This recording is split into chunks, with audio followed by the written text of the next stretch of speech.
Hey there, it's Leslie at Leslie's Cookies and Treats, and did you know that dipping cookies makes a stunning background for a word cookie? So for this tutorial, I have a bowl of black icing that's about an 8-second consistency, and then I am just squeezing in a bit of color. So I have some gold and some silver and some white, and then I'm just taking my scribe and dragging it through a couple of times. And then I'm going to take my cookie and stick it right in the icing and give it a little shake when I pull it out to get the excess icing off. And once all of the excess is stripped off, I'll flip it over, and then I have this gorgeous marble design. And I have a little bit of icing that's going over the edge here from where I flipped it over, and then a couple of air bubbles that I'm just going to pop with my scribe. And then this cookie will be ready to set aside and let it dry. And you might want to roll your cookies out a little bit thicker if you're going to be dipping them so that you don't get your fingers in the icing like I did.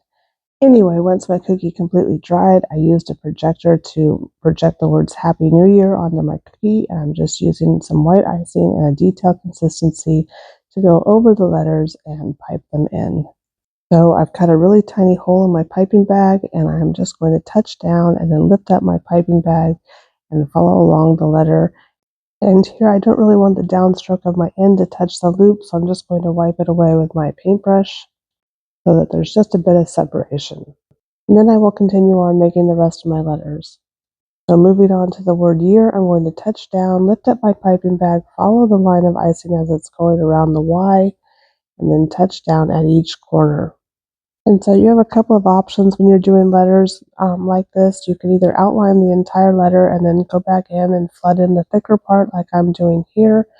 And then again, I got a little bit too close with the curve of my Y to the line, so I just wiped that away with a paintbrush. And then I'm going back up here and flooding in the thicker section. And then I'll just use my scribe to blend to where the thicker section meets the line. And I'm going to do the same thing for the E, touch down, lift my piping bag up, watch my line of icing as it's falling, and then go back in and do the thicker section. But for the A, I'm going to switch it up a bit, and I'm going to actually squeeze out more icing on each of the downstrokes, and then stop squeezing and go up for the upstrokes. So I'll do that same thing for the R, squeeze heavily going down, and then just do a light line, and then squeeze a little bit heavier going down and around. And then all that's left to do is the thick line for the exclamation point and the dot at the bottom. And then I turned off my projector and I can see that my E is a little bit closed up here as well as my A, and so I'm just going to use my scribe to wipe that away in the middle. Because the icing has set up, I can do that. And then these cookies are done. I hope you enjoyed this tutorial. Be sure to check out all of the other New Year's cookies. And if you wouldn't mind, please be sure to hit that like and subscribe button. It really helps me out a lot. And I hope that you have a fabulous new year.